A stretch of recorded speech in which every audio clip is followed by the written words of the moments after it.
Welcome to the Church of God Network podcast, everybody. I'm here with a very special guest, Captain Corbin Rose from the Church of God Network board, King of puns and Captain of hats. How's it going, man? That's going all right. Living Yeah. the dream. It seems like it. You just got your pilot's license, apparently. Or I guess is that Navy captain? I don't know my People in my boat don't ask for credentials. I just drive the boat. probably for the best for everyone involved. So we're gonna start doing more podcasts here at CGN. He's already ditched the hat. Okay.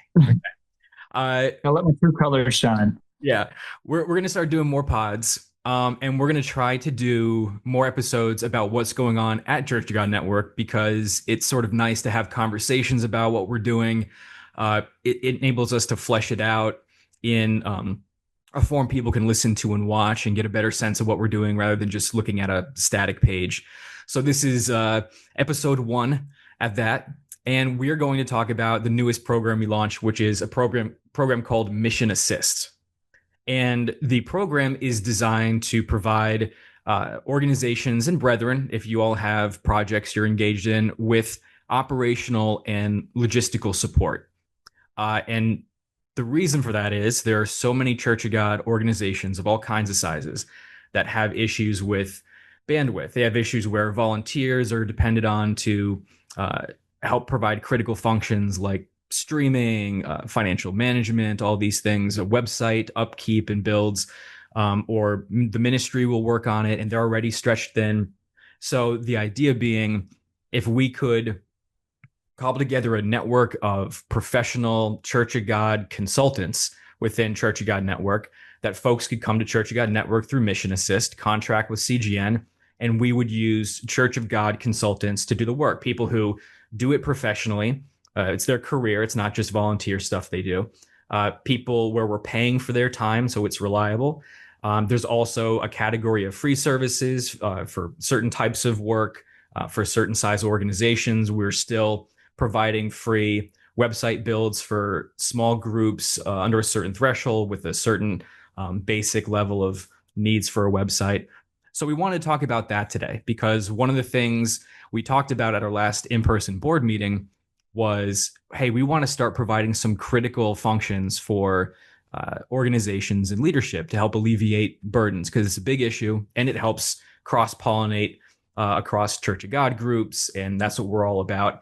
But the catalyst and inspiration for this is Captain Corbin right here, who as long as I've known him, I mean, for background, when I first started traveling around talking to people about the idea of Church of God Network, I went to my first service with UCG at the time, and the first name that came up was Corbin Rose. Like we did not live in the same area, but everyone was like, "You got to talk to Corbin." Come to find out, Corbin also has made 99.9% of all Church of God web things. Just a slight exaggeration, but not much. He's like the go-to guy. And so the idea after him and I talked was, let's make that into a program. Like, let's make it an official thing. Let's expand the services. Let's do website builds for Church of God groups. And after the first 6 months of doing that, we've encountered so many other needs that it's expanded from the website services to MissionAssist. So Corbin, why don't you, I would love to hear about what motivated you originally to get started serving in the web development capacity in the Church of God, because that was your go-to thing for a while. Still is. All right. Well, we'll go back into the Wayback Machine. It was a dark and stormy night uh, back in my high school days. So I grew up in, well, worldwide when I was a kid, but then United as a young teen. And we had a unique opportunity in our church area, Flint, Michigan, where we had a deaf individual that was attending, a teen older than I, because her parents were coming, and she was just kind of sitting there in church with no real, just kind of bored, like there's nothing for me here. There's no translation or whatever. So my mom is a sign language interpreter. Turns out she learned sign language because of this individual that was coming to church. She had a special education degree in college. She went back to school from scratch to learn sign language because there was a need that she could fill. So she started signing the messages. Well, then, okay, that's cool, but there's other deaf people in the church. well, now we need to record our videos and send those out to all the other deaf brethren. So we have a recording like picture in picture of you have the signer and the minister.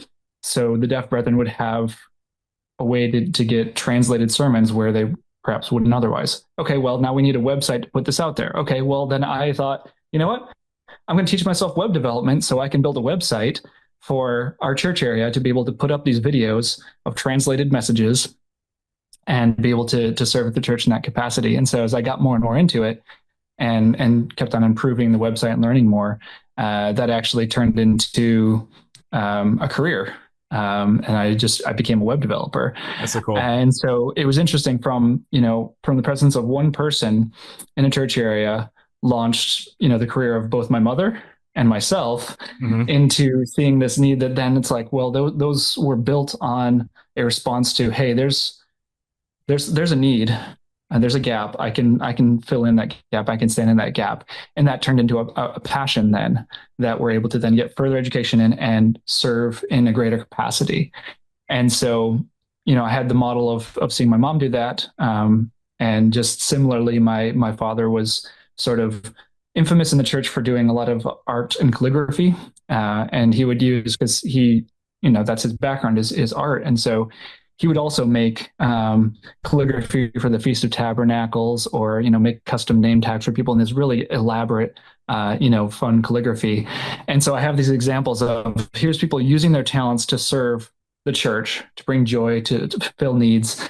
And so that's something that I definitely wanted to do as well. And so I started reaching out and seeing more and more needs of, okay, I've built this website. Oh, well, there's these other things that need websites too. There's a lot. And in that era, I think it was before a lot of these automatic website builders where you really had to kind of know some HTML and CSS to put together something. And so I said, wow, there's these other people that need this too. Okay, I'm, kind of one of those sophomore in college. I think I have a lot of knowledge, even though I don't have experience. I'm going to go out and do it. That's how you Didn't know learn, though, everything, man. That's but how. I had a passion. Yeah, you definitely got to learn on the job in most areas. Like you might know Yeah. something, but you start and you have a passion, which is like Mhm. 90% of it, but then you learn a lot on the job. Yeah. So that sort of expanded to more and more groups. And then as I went off to college and visited some more independent groups and saw more needs there, it's like, wait a minute, I can fix it. You don't have a website or it's broken. All right, I can fix it. As that launched, and so that's sort of my background there of just seeing the joy of saying I can help in this maybe small way, maybe big way, but there's a need and there's some of the gifts and talents God's given me. Why wouldn't I put it back into serving his people? I mean, there's Yeah. there's a joy in that and it works. Yeah, So that's that sort of my passion. that's so cool. I know you had told me a little bit about how your desire to serve had helped, like, got you into the web development area. I don't think I had heard the specifics about the deaf Mhm. individual and how it sort of built from there. But Mhm. I mean, that's the kind of thing we want to do with Mission Assist, because there are so many needs in the Church of God, and there are different categories of needs. I mean, you mentioned independent groups, which have a certain level of need where the minister might be doing ministerial duties and all this other stuff administratively, so he's overworked. Uh, they might Mhm. not have a paid minister, so everything that needs to get done is done on a volunteer basis by people who already have full-time jobs and families, so they're stretched thin. And you have maybe the bigger groups, whether it's a few hundred people in a group with multiple congregations, or the big groups like Living, Cagua, UCG. They might have needs, or like, hey, we would love to farm out this chunk of work. We don't want to give it to an existing employee because they might be overworked, and we it can't be volunteer based, and we can't hire a new person. We'd love to just like farm this out for whatever, like $1,000 a month, and have this taken care of by someone who we trust, and preferably who knows the landscape. So, and that's common sort of for every organization, right? Like using contractors as opposed to full or part-time staff. And so that's what we're trying to build with Mission Assist, which is you have people like yourself, Sean Powell, Jody Ball on our team, and a whole slew of other people who either do contract work for a living or run their own businesses in these fields that people really care about. Plus, a lot of church groups, people who work full time for church groups, as we've developed this idea and talked with them, have said, we would love to help. Like on a volunteer basis, we'd love to help with streaming or share the system we built to solve X issue. So the idea being, if a group needs help and maybe they have some funds, but they just don't have the time, but they need to get this done, offload the burden to Church of God Network through Mission Assist for a fraction of the cost. It's Church of God specific. If you're a very small group and have just, you need a basic website built, or you built your site in the late 90s and haven't been able to update it because you're a tiny group, don't have time, don't have the funds, we do that kind of thing for free. We'll get on a call for an hour or so and just talk through your needs for free. We're trying to find ways to aggregate the ability to provide services in the Church of God without asking people to sacrifice autonomy, right? You don't have to be a member of Church of God Network. We don't have members. It's a centralized place to go without taking any ownership or authority away from each individual group. And it's not something that exists in the Church of God. And we're looking forward to filling a variety of needs. If you have needs out there and you're listening and they're not currently listed on our site, let us know. The whole thing is trying to find the right people to fill the need who want to serve, like Corbin, like the various folks on our team.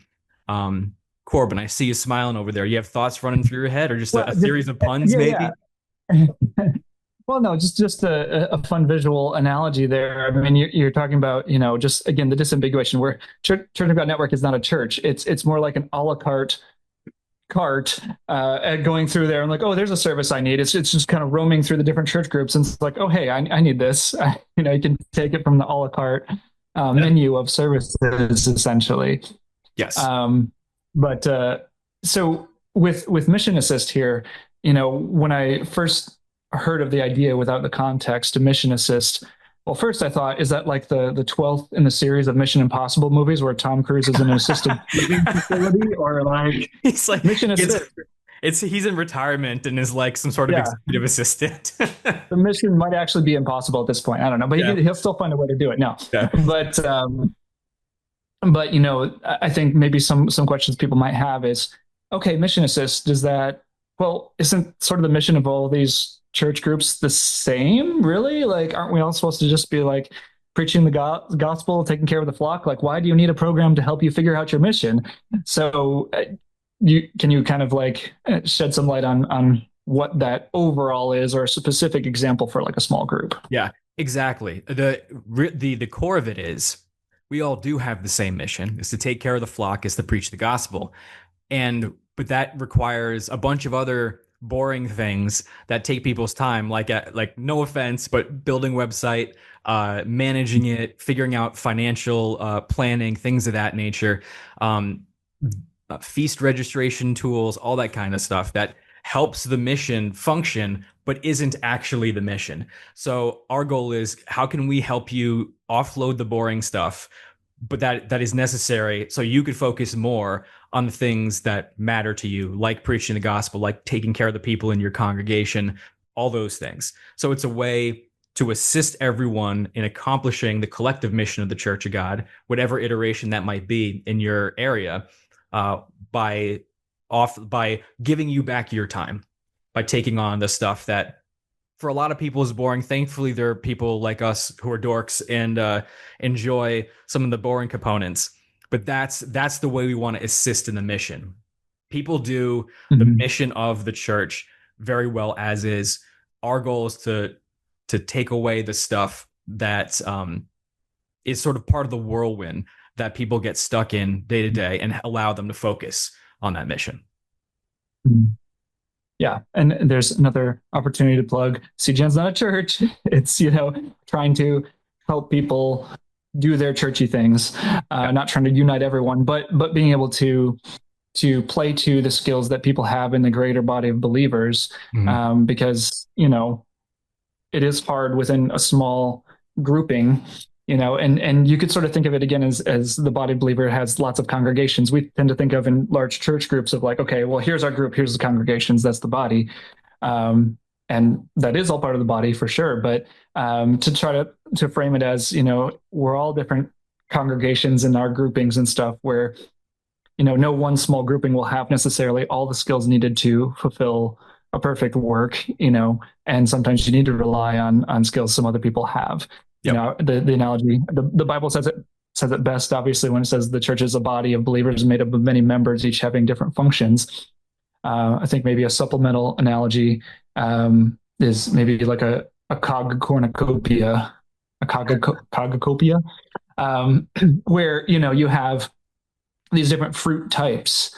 It's like, okay, well, this group over here, they're made of a bunch of grapes, and that's cool because a lot of people like grapes, but other people like bananas, and bananas can reach a certain audience that the grapes can't. But when you have that kind of cross pollination, that you can really serve everyone if you work together on some aspects, right? And Right. that sort of collaboration doesn't mean you have to be in one super giant mega corporation.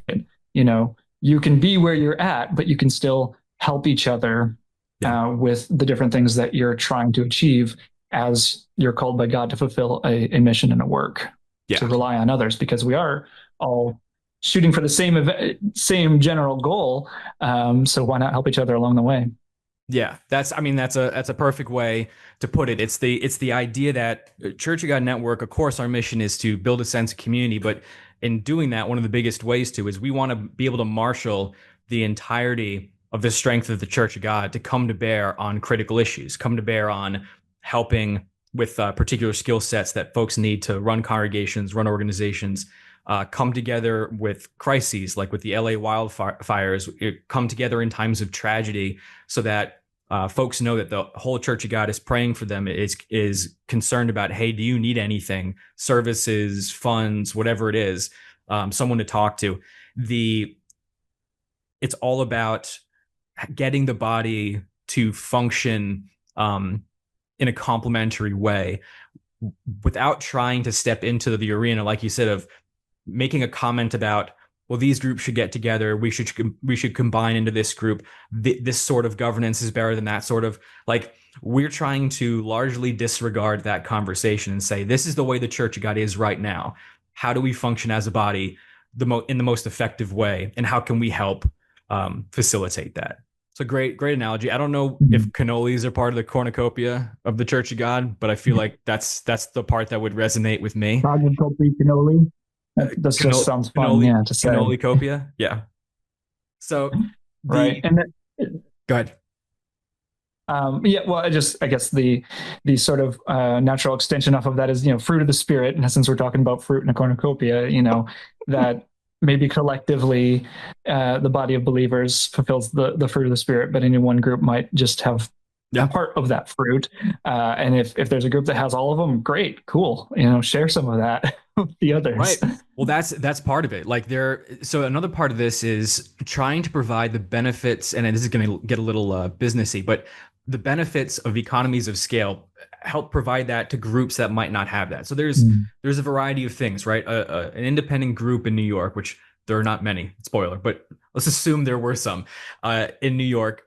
It has a different set of needs and um, and strengths than a group like Kagwa that's large and has the benefits of economies of scale. So they could put on a winter family weekend for their members and be able to do that. They'd be able to plan it, staff it with people, make all the arrangements. Whereas a small group might need assistance or might need to partner with another group. We want to provide those economies of scale for everyone in the Church of God, again, without Cogwa having to change how they do things, without a small group having to change how they do things.